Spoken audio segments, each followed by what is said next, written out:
ಇದೇ ರೋಡಲ್ಲಿ ನೋಡಿ ಸ್ನೇಹಿತರೆ, ಇದೇ ರೋಡಲ್ಲೇ ನಮ್ಮ ರಾಜಣ್ಣವರು ಒಂದು ಬ್ಲೂ ಕಲರ್ ಅಂಬಾಸಿಡರ್ ಕಾರಲ್ಲಿ ಬರೋದು. ಇದೇ ರೋಡಲ್ಲಿ ಬಂದು ಹೀಗೆ ಈ ಆಟೋ ಪಾಸ್ ಆಗ್ತಾ ಇರೋ ರೀತಿನೇ ಹೋಗಿ ಇಲ್ಲಿಂದ ಹೋಗಿ ಆ ಬಸ್ ನಿಂತಿದೆಯಲ್ಲ ಅಲ್ಲಿ ಸ್ಟಾಪ್ ಆಗಿ ಕಾರಿಂದ ಇಳಿತಾರೆ. ಏನಿದು ಪ್ರೂಫ್ ಇಲ್ಲಿಂದನೇ ಬರ್ತಾರೆ ಅನ್ನೋದಕ್ಕೆ.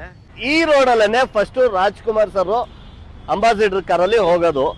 ಅದೇ ರೀತಿ ಆಮೇಲೆ ದುಡ್ಡು ಏನು ರಿಸರ್ವ್ ಬ್ಯಾಂಕ್ ಇಂದ ದುಡ್ಡು ಬರುತ್ತಲ್ಲ ಆ ವ್ಯಾನ್ ಸಹ ಪೊಲೀಸ್ ವ್ಯಾನು ಇದೆಲ್ಲ ಹೋಗೋದು ಇದೇ ದಾರಿಲಿ. ಇಲ್ಲಿ ಒಂದು ಸೀನ್ ಅಲ್ಲಿ ನಾನು ಮ್ಯಾಚ್ ಮಾಡಿ ತೋರಿಸ್ತೀನಿ ನೋಡಿ. ಒಂದಷ್ಟು ಬದಲಾವಣೆ ಆಗಿದೆ. 50 ವರ್ಷ ಆಯ್ತಲ್ಲ, ನೀವು ನೋಡ್ಬೋದು ಆ ಸೀನ್ ಅಲ್ಲಿ. ಇಲ್ಲಿ ಈ ರೀತಿಯ ಬಂಡೆ ಎರಡಿರುತ್ತೆ, ಇಲ್ಲೊಂದಿರುತ್ತೆ, ಇಲ್ಲೊಂದಿರುತ್ತೆ. ಇಲ್ಲಿ ಮಾರ್ಕ್ ಮಾಡಿ ತೋರಿಸ್ತೀನಿ ನೋಡಿ. ಇಲ್ಲಿ ಮೊದಲು ಆ ಕಲ್ಲಿತ್ತು, ಈ ಕಲ್ಲು ಇಲ್ಲಿತ್ತು, ಆದ್ರೆ ಈಗಿಲ್ಲ. ಅದು ಕುರುಹು ಇದೆ ನೋಡಿ. ಇದನ್ನ ಅಗ್ದಿದ್ದಾರೆ, ಒಂದ್ ಸ್ವಲ್ಪ ಗುಂಡಿ ಬಿದ್ದಿದೆ ನೋಡಿ. ಆ ಗುಂಡಿ ಬಿದ್ದಿರೋದು ಈಗ್ಲೂ ಕಾಣುತ್ತೆ ನೋಡಿ. ಇದಿಷ್ಟೇ ಅಲ್ಲ, ಇಲ್ಲಿದ್ದು ಈ ತರದ ಪಿಲ್ಲರ್ ಏನಾಯ್ತು ಅಂತ ತೋರಿಸ್ಬೇಕಲ್ವಾ? ಬನ್ನಿ ತೋರಿಸ್ತೀನಿ.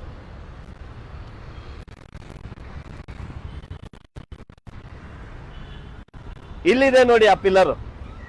ಅಲ್ಲಿರ್ಬೇಕಾಗಿದ್ದಂತಹ ಪಿಲ್ಲರು ಇಲ್ಲಿದೆ. ಆ ಸೀನಲ್ಲಿ ನೀವು ನೋಡ್ಬೋದು 2 ಪಿಲ್ಲರು ಅಕ್ಕಪಕ್ಕ ಇರುತ್ತೆ. ಅಲ್ಲಿರ್ಬೇಕಾಗಿದ್ದ ಪಿಲ್ಲರು ಇವಾಗ ಇಲ್ಲಿ ಬಿದ್ದಿದೆ. ಇನ್ನೊಂದು ಸೀನಲ್ಲಿ, ಇದೇ ಸೀನಲ್ಲಿ ಒಂದು ಮರ, ಡೊಂಕಾದ ಮರ ಒಂದಿದೆ. ಆ ಡೊಂಕಾದ ಮರ ಇಲ್ಲಿದೆ ನೋಡಿ. ಆ ಡೊಂಕಾದ ಮರ ಇಲ್ಲಿದೆ. ಇವಾಗ ಅಷ್ಟು ಬೆಳೆದಿದೆ, 50 ವರ್ಷ ಆಯ್ತಲ್ಲ. ಸೊ ಈ ಮರನೂ ಇಲ್ಲಿದೆ. ಇನ್ನೊಂದು ಮರ ಅದೇ ಫ್ರೇಮಲ್ಲಿ ಇತ್ತು, ಆ ಮರ ಇದ್ದಿದ್ದು ಅಲ್ಲೇನೆ. ಅಲ್ಲೂ ಸಹ ಆ ಕುರುಹು ಇದೆ ನೋಡಿ, ಅಲ್ಲೊಂದು ಮಾರ್ಕ್ ಬಿದ್ದಿದೆ. ಸೊ ಆ ಮಾರ್ಕಲ್ಲಿ ಅಲ್ಲಿ ಆ ಮರ ಇತ್ತು. ಅದನ್ನ ಇವಾಗ ಕರೆದಿದ್ದಾರೆ ರೋಡ್ ವೈಡನ್ ಮಾಡಕ್ಕೆ.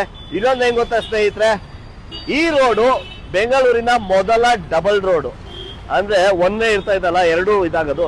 ಬಟ್ ಸಪ್ರೇಟ್ ಹೋಗೋದಕ್ಕೆ ಬರೋದಕ್ಕೆ 2 ಡಬಲ್ ರೋಡ್ ಮಾಡ್ತಾರಲ್ಲ, ಹಾಗೆ ಬೆಂಗಳೂರಿನಲ್ಲಿ ಮೊದಲು ಬಂದಂತಹ ಡಬಲ್ ರೋಡ್ ಇದೇನೆ. ಇದು ಇರೋದು ಲಾಲ್ಬಾಗ್ ಈಸ್ಟ್ ಗೇಟ್ ಎದುರುಗಡೆ ಕೆಂಗಲ್ ಹನುಮಂತಯ್ಯ ರೋಡ್ ಅಂತಾನು ಈ ರೋಡ್ಗೆ ಕರೀತಾರೆ.